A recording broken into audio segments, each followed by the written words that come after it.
السلام علیکم ورحمۃ اللہ وبرکاتہ۔ استقبال ہے آپ کا محمد افضل آفیشیل یوٹیوب چینل پر۔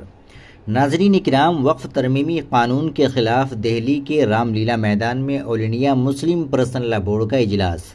آل انڈیا مسلم پرسنل لا بورڈ 16 نومبر سن 2025 کو دہلی کے رام لیلا میدان میں وقف ترمیمی قانون کے خلاف ایک عوامی اجلاس منعقد کر رہا ہے،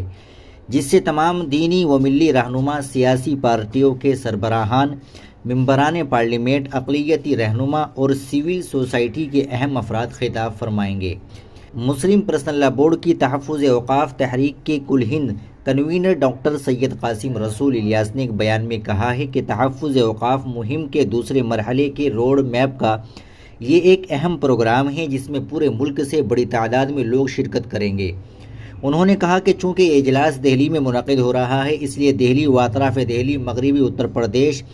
اور میوات، ہریانہ کے مسلمانوں کی ذمہ داری ہے کہ وہ بڑی تعداد میں اجلاس میں شرکت کر کے متنازع وقف ترمیمی قانون کے خلاف اپنے غم و غصے کا اظہار کرے۔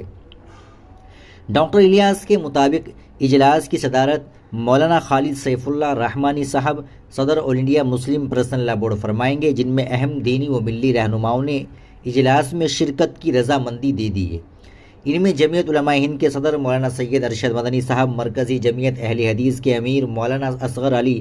امام مہدی سلفی صاحب، سابق ایم پی اور نائب صدر بورڈ مولانا عبید اللہ خان اعظمی صاحب، جماعت اسلامی ہند کے امیر سید سعادت اللہ حسین صاحب، شیعہ جامع مسجد کشمیری گیٹ کے امام اور نائب صدر بورڈ مولانا محمد علی محسن تقوی صاحب، جمعیت علماء کے صدر مولانا سید محمود اسعد مدنی صاحب شامل ہے۔ اس کے علاوہ جامع مسجد دہلی کے شاہی امام حضرت مولانا سید احمد بخاری صاحب اور فتح پوری مسجد کے شاہی امام حضرت مولانا ڈاکٹر مفتی مکرم احمد صاحب کی شرکت بھی متوقع ہے۔ سیاسی پارٹیوں میں Congress, NCP, Samajwadi party, RJD, Aam Aadmi party, D M کے، ترنمول کانگریس، شیو سینا اور بیجو جنتا دل کے رہنماؤں اور ممبران پارلیمنٹ کی شرکت بھی متوقع ہے۔ بورڈ کے ترجمان ڈاکٹر الیاس نے دہلی و اطراف دہلی، مغربی اتر پردیش، میوات، ہریانہ وغیرہ اور دیگر قریبی ریاستوں کے مسلمانوں سے اپیل کی ہے کہ وہ کثیر تعداد میں اجلاس میں شریک ہو کر اپنے اوقافی املاک، مساجد، مدارس، عیدگاہوں، امام باڑوں، درگاہوں، خانقاہوں اور دیگر خیراتی اداروں کو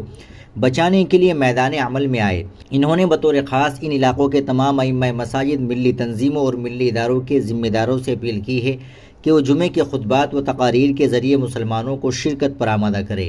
ناظرین کرام، اس اہم خبر کے تعلق سے آپ کیا کہیں گے کمنٹ باکس میں ضرور بتائیں۔ ویڈیو کو لائک اور شیئر ضرور کریں، چینل کو بھی سبسکرائب کر لیجیے گا۔ السلام علیکم ورحمۃ اللہ وبرکاتہ۔